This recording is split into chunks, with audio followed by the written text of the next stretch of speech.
phrase la plus simple à dire et la plus difficile à mettre en pratique, c'est reste focus. Parce qu'en vérité, lorsque tu démarres un nouveau projet ou une nouvelle tâche, il y a comme un mécanisme de l'univers qui s'enclenche, te proposant une multitude d'options, te proposant différents axes d'amélioration pour ton business ou ton projet, te montrant différentes perspectives desquelles tu pourrais user pour améliorer ton projet. Et finalement, ce que toi tu fais, tu y penses, tu y penses, tu y penses, et finalement, tu ne passes pas à l'action. Je vais partager avec toi une astuce qui te permettra de garder ton focus dans ces circonstances. Et en fin de vidéo, je vais te laisser une pépite qui va te permettre de mettre tout ce process en place. Si tu es réellement déterminé à garder ton focus, ne regarde pas juste cette vidéo. Prends de quoi noter et note, au lieu de la mettre en favori. Mais pour garder ton focus, lorsque tu démarres un projet, ce que tu fais, c'est tu écris l'objectif principal dans lequel tu démarres le projet et qu'est-ce que tu comptes faire pour démarrer ton projet. Donc, je compte me lancer dans la vente d'habits de femmes pour des personnes âgées de 18 à 45 ans. C'est ça que je fais. Et lorsque tu commences ça, tu seras tenté plus tard d'aller vers une autre niche, d'aller vers la niche des bébés ou de tester une autre niche.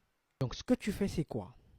Une fois que tu écris ça, une fois que tu écris ton objectif de façon aussi claire que ça, juste en dessous, tu sautes 2 lignes, tu écris ceci. Tant que je n'ai pas acquis l'expérience de succès ou l'expérience d'échec de ce projet, donc de cet objectif que j'ai rédigé, juste en objectif que j'ai rédigé, je ne ferai aucune autre. Parce que c'est à travers l'expérience que je grandis et je deviens meilleur.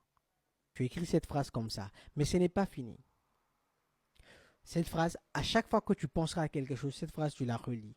Mais la prochaine étape, c'est quoi? La prochaine étape, c'est tu prends un cahier, ok? Ou ce que tu veux, un tableau. Tu divises en 4 colonnes. La première colonne, tu l'appelles backlog, ok? La deuxième colonne, tu l'appelles affaires. La troisième colonne, tu l'appelles en cours. Simplement. La quatrième colonne, tu l'appelles perspective. Ce qui se passe, c'est simple. En backlog, tu vas mettre ton objectif que tu as rédigé là. Ok? Ensuite, dans affaires, tu vas mettre toutes les actions que tu dois faire. Je dois contacter des fournisseurs, je dois passer la commande, je dois aller réceptionner la commande, je dois ouvrir ma page Facebook, je dois faire la campagne de publicité pour attirer du monde sur la page Facebook, ainsi de suite, ainsi de suite. Tu mets les actions que tu dois faire uniquement. Ok? Donc ça, c'est en amont. Tu t'assois, tu réfléchis aux différentes actions que tu dois mettre en place.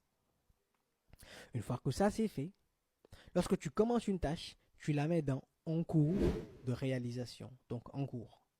Tu la mets dans en cours. Donc cette tâche, c'est celle-là qui est en cours. Nulle autre tâche. Tu ne fais pas une autre tâche à part celle qui est en cours. Une fois que celle-ci est en cours, c'est bon, c'est top. Quand tu te réveilles, tu regardes la tâche qui est en cours. Est-ce qu'elle est terminée? Au cours de ton exécution des différentes actions, des différentes tâches, tu vas toujours avoir des idées d'amélioration. Sauf que tu n'es pas dans la phase d'amélioration, tu es dans la phase de construction.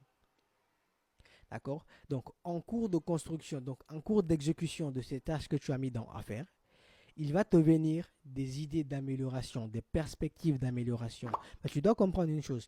Tu n'es pas dans la phase d'amélioration, tu es dans la phase de construction. Et tu ne peux pas améliorer ce que tu n'as pas encore construit. Donc, lorsque tu as une idée, tu la rédiges dans perspective. Quand tu as une idée de projet, une nouvelle axe d'amélioration, autre chose, tu la mets dans perspective. Et tout ce qui est dans perspective, ce n'est pas ton problème. Tout ce qui est dans affaires et dans en cours, c'est ça ton problème. C'est ce sur quoi tu gardes le focus. En suivant cette méthodologie, il est possible de garder le focus sur un projet. Alors, la pépite ici, c'est Trello. Trello, c'est un outil de gestion de projet.